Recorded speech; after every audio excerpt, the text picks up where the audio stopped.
না, অথচ এত রাস্তার কাজ হচ্ছে। তাই সাংবাদিক ভাইদের বলবো, দাদাদের বলবো, যারা আছেন আমাদের পঞ্চায়েত থেকে হোক বা জেলা পরিষদ থেকে হোক বা বিধায়ক ফান্ড থেকে হোক, যেখান থেকে হোক, যে সমস্ত রাস্তাগুলো উদ্বোধন হবে, আপনারা যেরকম ভাবে আমাদের সমাজসেবামূলক কাজের ক্ষেত্রে যখন প্রোগ্রাম হচ্ছে আপনারা এসে উপস্থিত হচ্ছেন, তো রাস্তাঘাটগুলো যখন উদ্বোধন হচ্ছে আপনারা যদি একটু খবর পান বা জানতে পারেন সেগুলো দেখানোর চেষ্টা করবেন। তার কারণ যে আমরা ছোট্ট একটা ভুল, যেখানে হয়তো কোনো একটা সাধারণ মানুষ বা খেটে খাওয়া মানুষ একদম বাগানের শেষ প্রান্তে, মাঠের শেষ প্রান্তে গিয়ে বাড়ি করেছে, কিন্তু সেখানে আমরা পৌঁছাতে পারছি না। একটা সরকারি ফান্ড যখন অ্যালার্ট হয়, একটা রাস্তার কাজ যখন হবে, চারদিকটা ভেবেছে একটা রাস্তাতে, সেই রাস্তাতে কতগুলো মানুষ উপকৃত হবে সেইভাবে আমাদেরকে স্কিম নিতে হয়।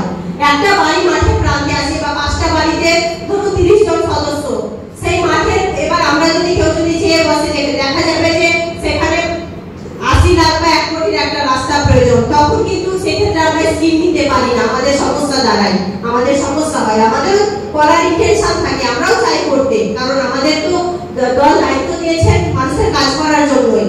তো আমরা সাংবাদিক ভাইদেরকে আমি বলবো আমার দিক থেকে যে এই জিনিসগুলো তুলে ধরার আগে ভাবতে হবে যে ওই মাঠের এক গোড়াতে যে রাস্তাগুলো চাওয়ার আবদার রয়েছে মানুষের, তো সেই স্কিমগুলো জনপ্রতিনিধিরা আদৌ দিতে পারবে কিনা।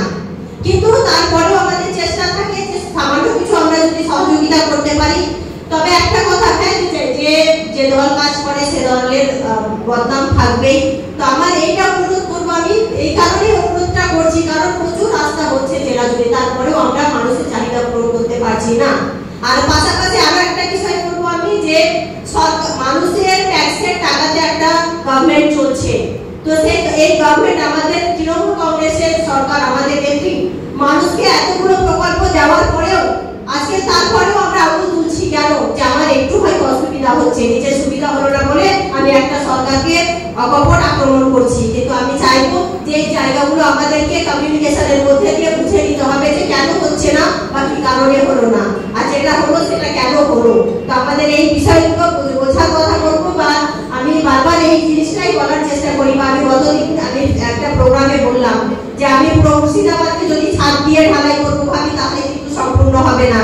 কিন্তু আমি যদি প্রত্যেকটা মোড়কে কিছুটা একটা লিমিটের মধ্যে রেখে একটা মাপ যোগের মাধ্যমে প্রত্যেকটা মোড়কে যদি আমি ভাববো যে ছাদ ঢালাই করবো, যেখানে আমার মানুষ, সাধারণ মানুষ বর্ষার বৃষ্টি থেকে বাঁচবে বা বর্ষার বৃষ্টি থেকে রক্ষা পাবে, তো সেক্ষেত্রে আমরা করতে পারি। তো সেরকমই একটা বিষয়, আমাদের চাওয়া পাওয়া শেষ থাকবে না, কিন্তু তারপরেও আমরা বলবো সাধারণ মানুষের উদ্দেশ্যে আপনারা যারাই আমাকে শুনছেন একটু বার্তা দেবেন যে এই সরকারের মতো আগামী দিনে কোনো সরকার কাজ করবেও না, এটা আমাদের বুঝতে হবে এবং মানুষকে বোঝাতে হবে। আমরা যাতে ব্যক্তি কেন্দ্রিক না হই, আমরা যেন সকল মানুষের কথা ভেবে সরকারের পাশে থাকতে পারি। কারণ আগামী দিনে আমাদের যা অবস্থা হবে, আমাদের ভারতবর্ষের অবস্থা আপনারা জানেন, আপনাদেরকে নতুন ভাবে বলার কিছু নেই।